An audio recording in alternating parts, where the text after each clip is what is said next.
రంగా ఆశయ సాధనలో ముందుకు పోదాం. ఎన్టీఆర్ జిల్లా జగ్గయ్యపేట నియోజకవర్గం. జగ్గయ్యపేట పట్టణంలోని ఈ రోజున జగ్గయ్యపేటలో అన్ని వర్గాల ప్రజల సంక్షేమానికై అలుపెరగని పోరాటం చేసిన స్ఫూర్తి ప్రదాత వంగవీటి మోహన రంగా ఆశయ సాధనలో యువత ముందుకు వెళ్లాలని ప్రభుత్వ మాజీ విప్ సామినేని ఉదయభాను అన్నారు. గురువారం జగ్గయ్యపేట పట్టణం కోదాడ రోడ్డు నందు శ్రీకృష్ణదేవరాయ సేవా సమితి వారి ఆధ్వర్యంలో వంగవీటి మోహన రంగా 77వ జయంతి వేడుకలు ఘనంగా జరిగాయి. ఈ కార్యక్రమానికి ముఖ్య అతిథులుగా రాష్ట్ర ప్రభుత్వ మాజీ విప్ సామినేని ఉదయభాను పాల్గొని రంగా విగ్రహానికి పూలమాలలు వేసి నివాళులు అర్పించారు. ఈ సందర్భంగా ఉదయభాను మాట్లాడుతూ పేదల సమస్యల పరిష్కారం కోసం తన జీవితాన్నే అంకితం చేసిన పోరాట యోధుడుగా వంగవీటి మోహన రంగా చిరస్మరణీయుడు అని అన్నారు. రంగా ఒక కులానికో ఒక వర్గానికో చెందిన నాయకుడు కాదని అన్ని వర్గాల ప్రజలకు చెందిన ప్రజా నాయకుడని తెలిపారు. పేదల ఇళ్ల పట్టాల కోసం నిరసన దీక్షలో కూర్చున్న రంగాని టీడీపీ వారు అతి కిరాతకంగా చంపారని ఆవేదన వ్యక్తం చేశారు. ఆయన ఎదుగుదలను ఓరవలేక రంగాన్ని చంపడం హేయమైన చర్య అని అన్నారు. ఉమ్మడి ఆంధ్రప్రదేశ్లోనే అటు తెలంగాణ ప్రాంతం కానీ రాయలసీమ కానీ కోస్తా ఆంధ్ర కానీ అన్ని చోట్ల ఇన్ని వేల విగ్రహాలు ఉన్న వ్యక్తి వంగవీటి మోహన్ రంగా గారు. మరి అటువంటి వ్యక్తికి ఇవాళ ఘనమైన నివాళులు అర్పిస్తారు.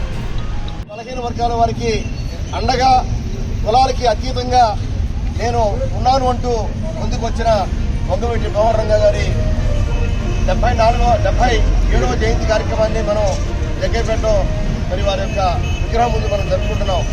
మనందరికీ తెలుసు, జూలై 4వ తారీఖు జయంతి, డిసెంబర్ 26వ తారీఖు వర్ధంతి.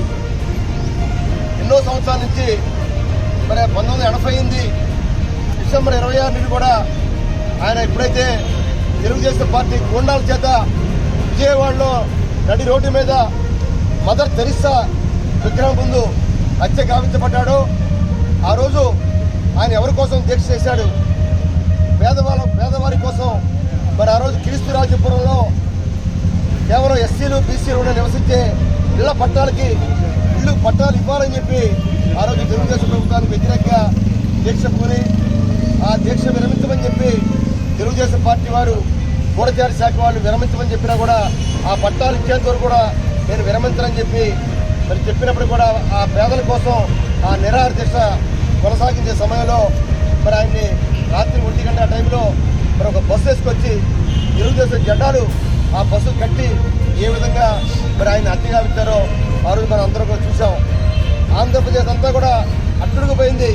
కర్ఫ్యూ దాదాపుగా విజయవాడ నగరంలో కాదు, విశాఖపట్నం, రాజమండ్రి, హైదరాబాద్ నగరంలో కూడా కర్ఫ్యూ విధించిన ప్రాంతం. మరి కర్ఫ్యూ ఎవరు పిలిస్తే వచ్చేది కాదు, ప్రజల్లోంచి వచ్చిన ఉద్యమం. ఆ రోజు ఒక పేదవాళ్ళ కోసం పట్టాల కోసం దీక్ష చేస్తుంటే ఆయన చంపుతారా అని చెప్పి మరి రాష్ట్రం యావత్తు కూడా ఆయన కోసం మరి సానుభూతిని వ్యక్తపరిచారంటే కాబట్టి వాళ్ళకి ఆయన చనిపోయి 8 సంవత్సరాలు అయినప్పుడు కూడా మనం జయంతి వర్ధంతి కార్యక్రమాన్ని జరుపుకుంటున్నాం. ఆ రోజు రాజశేఖర రెడ్డి గారికి అత్యంత సన్నిహితంగా ఉన్నాడు. ఒక కార్పొరేటర్గా ఆయన జీవితాన్ని ప్రారంభించి శాసనసభ్యుడిగా జైలులో ఉండి మరి ఆయన ఇండిపెండెంట్గా గెలిచాడు. అటువంటి పరిస్థితి మరి కాబట్టి తప్పకుండా మరి ఆ మహనీయుడు ఏదైతే పేదల కోసం పార్టీ కోసం కష్టపడ్డారో తప్పకుండా ఆయన్ని మర్చిపోకుండా ఆయన ఏదైతే ఆశించారో ఆశయ సాధన కోసం మనంతా కూడా మరి పురోగతితో ముందుకు వెళ్ళాలని కోరుకుంటూ ఈ కార్యక్రమాలను మీ అందరూ కూడా హృదయపూర్వక అభినందనలు తెలియజేస్తున్నాను.